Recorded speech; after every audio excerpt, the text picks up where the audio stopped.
95% peoples अपनी बीवियों से डरते हैं और जिससे 100% बीवियां भी डरती हैं वो है हु अदर देन भगवान। ये सब उससे डरते हैं जो है ही नहीं। मैं दुनिया को साबित कर दिखाऊंगा कि भगवान है ही नहीं। आज हमने सवाल पूछा था कि सरकारी पैसे से पूजा कराना किस तरह का जन कल्याण है, क्या इससे जन कल्याण होता है। इस पर हमको राय लगातार मिलती जा रही है आप लोगों की और हम इसी पर चर्चा कर रहे हैं। हमारी बहस इसी मुद्दे पर है हमारे खास मेहमानों के साथ। इंजीनियर साहब जी, मुद्दा हम यही कर रहे थे। मुझे निजी आस्था से कोई बहुत परेशानी भी नहीं है, कोई मतलब भी नहीं है। पंडित जी जाते हैं किस मंदिर में, लखावत साहब किस मंदिर में जाते हैं, अर्चना जी जाती हैं कहाँ जाती हैं, ये मुद्दा नहीं है। मेरा मुद्दा यही है कि पूजा में, रोज़ा इफ्तार के कार्यक्रमों में, या जो पिछली बार अशोक गहलोत सरकार ने किया वरिष्ठ जनों के लिए तीर्थ यात्राओं पर, हज यात्रा के लिए सब्सिडी देने पर, ये क्या सब जन कल्याण के काम हैं जिन्हें सरकार को करना चाहिए? देखिए, शुरू से ही बात हम कहते रहे हैं कि सरकार का राजधर्म हमारे संविधान में बिल्कुल सुनिश्चित है और व्यक्तिगत तौर पर जिस आस्था पर भी रहे उसकी वो पालन करे, लेकिन जब वो सरकार की कुर्सी पर बैठता है तो वो सबका नुमाइंदा होता है जी।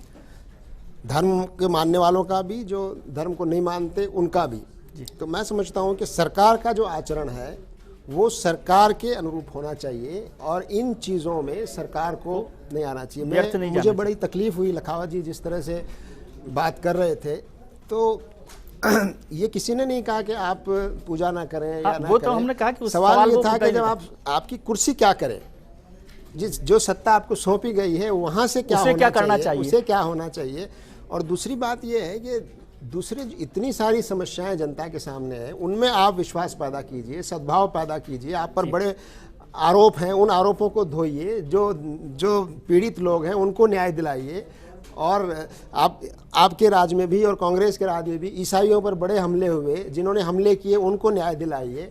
और भी जगह हिंसाएं हुई, उनको न्याय दिलाइए। ये आपका राजधर्म सरकार की प्राथमिकताएं क्या ये राजधर्म है। हमारे साथ गंगानगर से भोपाल सिंह जी जुड़ रहे हैं। भोपाल जी, क्या कहना चाहते हैं? हाँ सर जी मैं लखवात जी एक बात पूछना चाहता हूँ जी। 10 करोड़ रुपए जी, एक बोलना आसान होता है। एक गरीब आदमी को 10 करोड़ रुपया दीजिए जी, और उसको गिनते गिनते उसको 1 महीना 2 महीने लग जाएंगे जी। आपने कहा था 10 करोड़ रुपये जी, ठीक है। अरे विजय जी, बात वहां से शुरू करें। भोपाल सिंह जी, उन गरीबों के लिए भी पैसा है, पूरा बजट उपलब्ध रहेगा, आप निश्चिंत रहें। परंतु ध्यान रखना, देश आजाद हुआ था तो सोमनाथ का मंदिर ध्वस्त था। सरकार के खजाने से सरदार पटेल ने नेहरू जी के विरोध के बाद सोमनाथ का मंदिर, भव्य मंदिर खड़ा किया।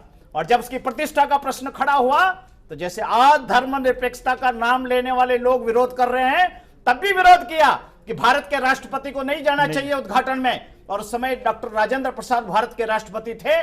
सोमनाथ के मंदिर का सरकार ने खड़ा किया, सोमनाथ के मंदिर की प्रतिष्ठा राजेंद्र प्रसाद जी ने की।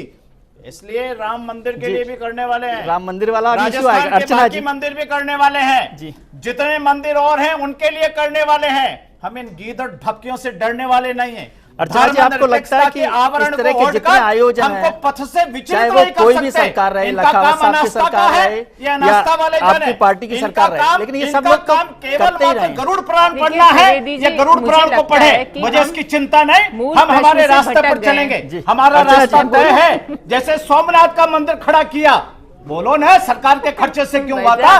तब तो बीजेपी और आरएसएस शामिल नहीं थी, सरदार पटेल था और राजेंद्र प्रसाद था। जबान पे ताले क्यों लग गए थे? बोलो ना जरा। देखिए, मुझे लगता है कि हम मूल मुद्दे से भटक रहे हैं। यहाँ प्रश्न ये नहीं है कि मंदिर बना कि नहीं बना, यहाँ प्रश्न ये है कि जो बने बनाए मंदिर हैं, जो प्रतिष्ठित धार्मिक स्थल है, वहां जाकर के आप एक छोटा सा बजट 10,000 रुपए का देते हैं, तो आप उसमें फिर आप कहेंगे कि इनकी अनास्था हो गई। मैं पूछना चाहती हूँ कि खाटू श्याम जी मंदिर को आपके 10,000 रुपए की दरकार नहीं है, मोती डुंगरी मंदिर को दरकार नहीं। लेकिन मेरी बात सुनिए, या पंडित जी भी बैठे हैं, इंजीनियर साहब भी हैं, लखावत जी में सभी वरिष्ठ लोग हैं।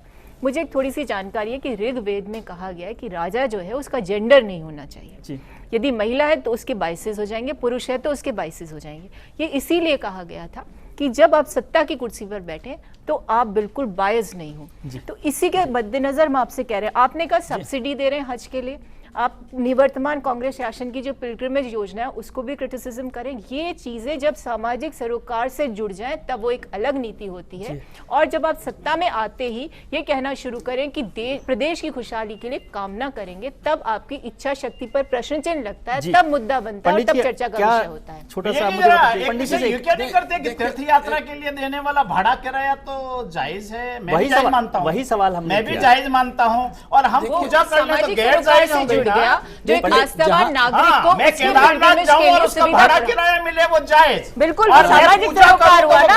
आप भी सही हम भी सही, मैं आपका उसका समर्थन करता हूँ। नहीं, मैं ये कहती हूँ सामाजिक सरोकार हुआ। क्या वो आपने भी किया, मैं उसका समर्थन कर रहा हूँ, मैं विरोध नहीं कर रहा हूँ। मैं तथाकथित लोगों से पूछ रहा हूँ पंडित जी, जरा उस समय आपकी जबान को क्या हो गया था? लखावा जी पंडित जी से पूछते हैं कि आप छोटा सा राय हमें दे दीजिए, क्योंकि मुझे ब्रेक पे जाना है, कि धर्म के हिसाब से राजधर्म क्या है, सत्ता को क्या धर्म निभाना चाहिए? राजधर्म तो बिल्कुल समभाव से है, पर जैसा अब जिस तरह का ये विषयांतर्गत सारी बात आ गई कि प्रश्न जो जिस तरह का मूल प्रश्न था कि पूजा अर्चना में किसी को कोई भेद नहीं, वैसे तो अभी जैसे उत्तराखंड में इतनी बड़ी त्रासदी आ गई तो क्या सरकार हाथ पर हाथ रख के बैठ जाए? सारा निर्माण होगा ही होगा, वहाँ पर सारा का सारा है।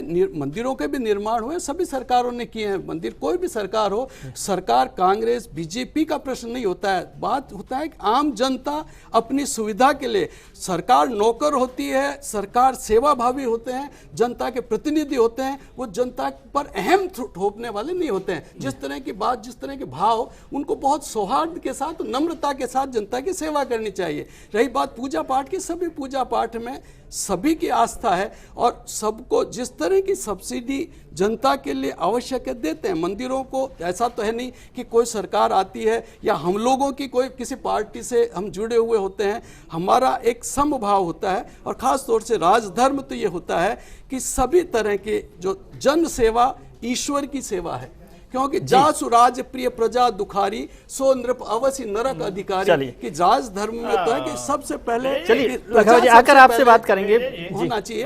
ये जो मौलवी साहब को तनख्वाह अनेक जगह दी जाती है और पुजारियों को दी जाती है, वो भी जनसेवा है ना? नहीं, वो तो सरकार के बजट से दिया जाता है, सरकार बजट से है ना। लखावा जी बहुत अच्छी बात पंडित जी ने कही थी कि राजधर्म जो है जनसेवा है। इस पर हम चर्चा करेंगे कि जनसेवा क्या है और राजधर्म क्या है। ब्रेक के बाद हम तुरंत लौट कर आते हैं। हमारे खास मेहमान हमारे साथ बने हुए हैं, धर्म को मानने वाले भी, धर्म को जानने वाले भी और धर्म की पालना करने वाले भी। आप हमारे साथ बने रहिए। कि वो इन सारी चीज़ों को छोड़ करके, इन टोटकों को छोड़ करके जनता के हित के फैसले लें, उनसे जुड़ी हुई जो मुद्दे हैं, जनहित के मुद्दे हैं, उनमें फैसले लें। प्रदेश में सरकार बनी भी है और आने वाले टाइम में देश में भी सरकार बनेगी, इसलिए 100% एक आस्था पे विश्वास तो व्यक्ति का रहना भी चाहिए, होता है और काम होता है। धार्मिक प्रवृत्ति के व्यक्ति हैं उनका तो ध्यान रखते हैं, उसके अलावा भी दूसरी योजनाओं का इनका ध्यान रखना चाहिए। कर रहे हैं तो ये भी अच्छा काम है, इससे जो सभी धर्मों में सौहार्दपूर्ण वातावरण बनेगा, तो ये भी एक अच्छा काम ही है। प्रदेश में सुख और समृद्धि के लिए सरकार का आयोजन बहुत अच्छा है और इस तरह से आयोजन होना रहना चाहिए। अगर कम खर्चे में भगवान प्रसन्न होते हैं तो ये हर सरकार को कराना चाहिए। पूरे प्रदेश में सरकारी पैसों से जो धार्मिक कार्यों में पूजा पाठ करवाया जा रहा है तो वो अनुचित नहीं है। मैं सरकार को धन्यवाद बोलती हूँ कि जिस तरह से विधानसभा इतने भारी बहुमत से जो विजय हासिल की है विधानसभा के चुनाव में, तो उसका एक तरफ से पूरा श्रेय भगवान को जाता है।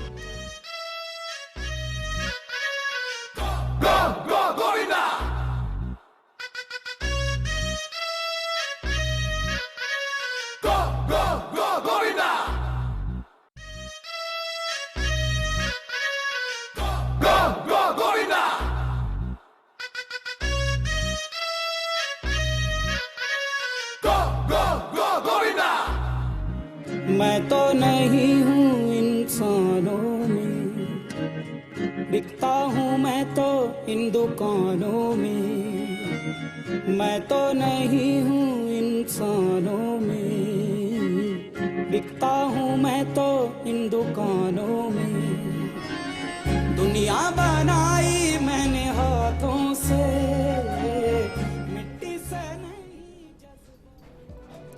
आज हमने सवाल पूछा था कि क्या सरकारी पैसे से पूजा जन कल्याण कही जा सकती है। इस पर हमें लगातार राय मिल रही थी। हम देखते हैं जवाब। जनता ने कहा 81% लोग हाँ कर रहे हैं। लखावत साहब के लिए अच्छी बात है कि रेस्पॉन्स है कि लोग मानते हैं कि ये भी जन कल्याण का एक हिस्सा है। 19% लोग जो हैं हमारे इस सवाल से सहमत नहीं हैं। लखावत साहब के पास आऊँगा। मेरे पास कम समय है, लेकिन मैं लखावत साहब से आखिरी बात पूछना चाहूँगा। इसलिए पंडित जी, आपसे पहले मैं बात शुरू करता हूँ कि क्या जनता जिस तरह से कह रही है, आप भी मानते हैं कि जन कल्याण है या नहीं? देखिए, जन कल्याण तो जहाँ जिससे आत्मबल बढ़ता है वो सबसे बड़ा जन कल्याण है। पूजा की दृष्टि आपने कहा था कि राजधर्म जो है जन सेवा ही सबसे बड़ा राजधर्म है। जन सेवा तो राजधर्म है ही, लेकिन जिसमें जितने भी सारे अंग आते हैं कि जिसमें चाहे अर्चना हो, पूजा हो, अनुष्ठान हो, क्योंकि विश्वविद्यालय भी बना रहे हैं तो सरकार ने बनाया। जैसा भी लखावत साहब कह रहे थे, पुजारी हैं, मौलवी साहब हैं, पादरी साहब हैं, उनको भी सरकारी खजाने से पैसा मिलता है। ये बात, इसको अर्चना को इस तरह से नहीं नकारा जा सकता है कि अर्चना तो श्रेष्ठ है, उसको हम नकार भी नहीं रहे, लेकिन इसको क्या होता है कि ये इसी अर्चना को, जैसे हमें तो जैसे आपने सीधा प्रेस में बुलाया इस व्यवस्था का कि कैसे किया, लखावत साहब ने तो बहुत व्यवस्थाएं करके सबसे पूछताछ करके कराई है सरकार ने। लेकिन ये जो जन कल्याण का जहाँ तक सवाल है कि पूजा अर्चना से आत्मबल और एक प्रोत्साहन तो बढ़ता है, क्योंकि केवल हिंदू मात्र के लिए नहीं किया, उन्होंने सभी धर्मों के लिए किया है। तो आत्मबल बढ़ाने का तो सबसे बड़ा जरिया है, क्योंकि तन बल, मन बल और आत्मबल के लिए तो ये सबसे अच्छी एक प्रेरणास्पद है कि सरकार इस तरह का कार्य कर रही है। पर मेरा सुझाव ये था कि जैसा आप आगे करेंगे कि जिन मंदिरों में लोग दर्शन को नहीं जाते, बहुत ही बढ़िया प्रतिमाएं हैं, सिद्ध स्थान है, उनको भी अगर प्रोत्साहन किया जाए ऐसे समय में और वहां पर पूजा अर्चना करी जाए, उनको प्रोत्साहन किया जाए, ज्यादा अच्छा रहता है। आपको भी लगता है कि जन कल्याण का काम है? देखिए, हमें तो साफ नजर आ रहा है कि अभी यहाँ बहस में भी ये बात नजर आई कि जिस पार्टी की सरकार अभी राजस्थान में आई है, उनको 163 सीटों का इतना ज़्यादा ज़रा गर्व और दम्भ जिसको कहते हैं वो हो रहा है। और लखावत साहब के शब्दों में इनके आगे का प्लान भी सब नज़र आ रहा है कि धर्म की जो राजनीति हमेशा जो ये करते आए हैं, लोगों को बांटने की, दिखावा कर रहे हैं लोगों को जोड़ने का, लेकिन जो बांटने की राजनीति है और धर्म के आधार पर जिस तरह से ये बढ़ना चाहते हैं। सोमनाथ, आप मूलतः मानते हैं कि धर्म बांटता है? जी, आप ये मूलतः मानते हैं, बेसिक इन प्रिंसिपल आप ये मानते हैं? नहीं, धर्म बांटता नहीं है। जो लोग, जो अधर्मी लोग धर्म का नाम लेकर, धर्म का लबादा ओढ़कर, चाहे किसी धर्म के भी हों, वो जब समाज को बांटना शुरू करते हैं और जब सत्ता पाने के लिए लोग ऐसा करना शुरू कर दें, तब तो फिर ये चीज़ें होती है। तो मैं समझता हूँ कि सरकारों को तो न्याय करना चाहिए, डेवलपमेंट पे ध्यान देना चाहिए और सबको बराबर की निगाह से देखना चाहिए। एक तरफ सोमनाथ मंदिर का उदाहरण दिया, क्या इनको याद है कि बाबरी मस्जिद की शहादत भी इस देश में एक घटना है? क्या उसको भी बनाएंगे? क्या मोहम्मद गजनवी ने सोमनाथ को तोड़ा था, मालूम है मुझे। अर्चना जी, वैसे तो आज इस कार्यक्रम में सबसे ज्यादा आप ही का नाम का जिक्र हुआ और अभी पंडित जी ने कहा अर्चना श्रेष्ठ है, तो श्रेष्ठ की क्या राय है? देखिए, आस्था मैंने शुरू में कहा एक बहुत ही निजी मुद्दा है। अब अगर हिंदू धर्म की बात लें तो कई लोग कर्मकांड में विश्वास करते हैं और इसे पुरुषार्थ भी मानते हैं, और कई लोग मानते हैं कर्मकांड ढोंग है। ऐसी अवस्था में आस्तिक नास्तिक का प्रश्न नहीं उठता।